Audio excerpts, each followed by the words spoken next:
వినాయక చవితి పండగకు సమయం దగ్గర పడటంతో వినాయక విగ్రహాలు కూడా సిద్ధమయ్యాయి. విగ్రహ తయారీ కేంద్రాల నుంచి మండపాలకు వెళ్లేందుకు గణనాథులు సిద్ధంగా ఉన్నారు. తయారీతో పాటు వాటికి రంగులు అద్దడం కూడా పూర్తి కావడంతో విగ్రహాలు ఆకర్షణీయంగా కనిపిస్తున్నాయి. కళ్ళెదుట నిజమైన వినాయకుడు దర్శనమిస్తున్నట్లుగా ప్రతి ఒక్కరిని ఆకట్టుకుంటున్నాయి. చాలా వరకు విగ్రహాల తయారీలో సంప్రదాయ రంగులను ఆర్టిస్టులు ఉపయోగించారు. వినాయక విగ్రహాల తయారీ కేంద్రాల వద్ద సందడిపై మరిన్ని వివరాలు మా ప్రతినిధి రాము అందిస్తారు.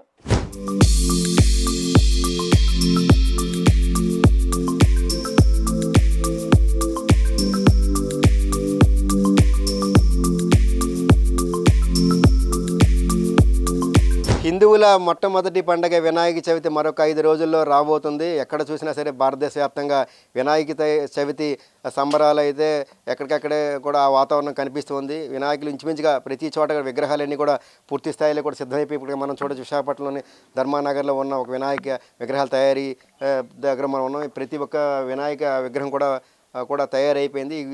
ఎవరైతే కస్టమర్లు ఆర్డర్లు ఇచ్చారో వారంతా కూడా తీసుకెళ్ళడం ఉంది. మరొక 2-3 రోజుల్లో కూడా విగ్రహాలను ఎవరైతే తయారీకి ఆర్డర్ ఇచ్చారో వాళ్ళంతా కూడా తీసుకువెళ్ళే పరిస్థితి కనిపిస్తుంది. మొత్తం చూస్తుంటే ఎక్కడ చూసినా సరే అద్భుతంగా ఈసారి అంటే ఎక్కడ పడితే అక్కడ వినాయకుడిని అతని తాలూకా ఒరిజినల్ రూపాన్ని మార్చేసి గతంలో కూడా అనేక విగ్రహాలు వచ్చి అలాంటివి కూడా ఈసారి ఎక్కడ కూడా అటువంటి విగ్రహాలు తయారైతే ఎక్కడ కనిపించట్లేదు. ఎట్టి పరిస్థితుల్లో కూడా అటువంటి విగ్రహాలు తయారు చేయకూడదని హిందూ ధార్మిక సంఘాలతో పాటు హిందువులంతా కూడా అటువంటి వాటిని తయారు చేయడం వల్ల మన మతాన్ని మనమే కించపరుచుకున్నట్టు ఉంటుందని కూడా ఒక రకమైన అవేర్నెస్ తీసుకురావడంతో ఈసారి అయితే ఎక్కడ చూసినా సరే వినాయకుడి తలకు అసలు రూపాన్ని ఒరిజినల్ రూపాన్ని రకరకాల కొద్దిగా మంచి పెయింటింగ్స్తో కూడా తయారు చేసి ఈసారి బొమ్మలను కూడా పూర్తి స్థాయిలో సిద్ధం చేశారు. ఎక్కడ చూసిన ప్రతి ఒక్క విగ్రహం కూడా ఆకట్టుకుంటుంది. చూడముచ్చటగా కూడా విగ్రహాలు కనిపిస్తున్నాయి. ఇంచుమించుగా ప్రతి తయారీ దగ్గర కూడా విగ్రహాలన్నీ పూర్తి స్థాయిలో కూడా సిద్ధమయ్యాయి.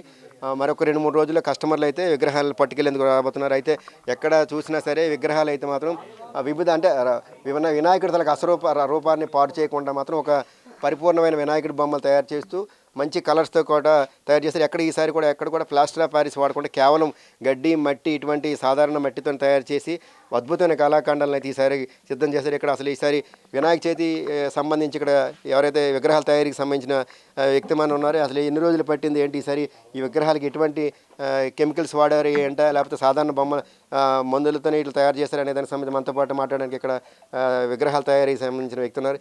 అన్న, ఈసారి విగ్రహాల తయారీకి ఎన్నాళ్ళు పట్టింది? ఈ విగ్రహాలు పూర్తి స్థాయిలో రెడీ అయిపోయినట్టేనా? బొమ్మ ఆల్రెడీ మొత్తం టోటల్గా బుకింగ్ అంటే క్లియర్ అయిపోయిందండి. కానీ 3 నెలల ముందు పిలిపించుకుంటాం. కలకత్తా నుంచి మనుషులు వస్తారు, అంటే వాళ్ళు వర్కర్స్ బుక్ చేసుకుంటాం 3 నెలల ముందు. పండగ 3 నెలల ముందు బుక్ చేసుకొని వాళ్ళు పిలిపించుకొని వర్క్ చేయించుకుంటామండి. ఈ విగ్రహాలు ఈసారి ఏంటంటే తయారు చేసి మంచి విగ్రహాలన్నీ పూర్తి స్థాయిలో రెడీ అయిపోయినట్టేనా? ఫుల్ రెడీ అయిపోయిందండి. డెలివరీకి రెడీ అయిపోయింది. ఇంకా 25 నుంచి డెలివరీలు స్టార్ట్ అండి ఇక్కడ.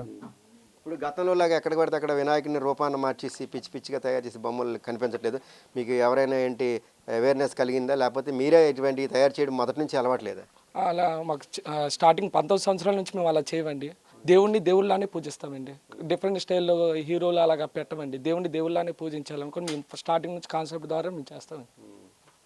ఇంచుమించుగా ఇంకా వీటికి ఎన్నాళ్ళు పట్టింది? ఒక్కొక్క విగ్రహానికి ఎన్ని రోజుల సమయం పట్టింది?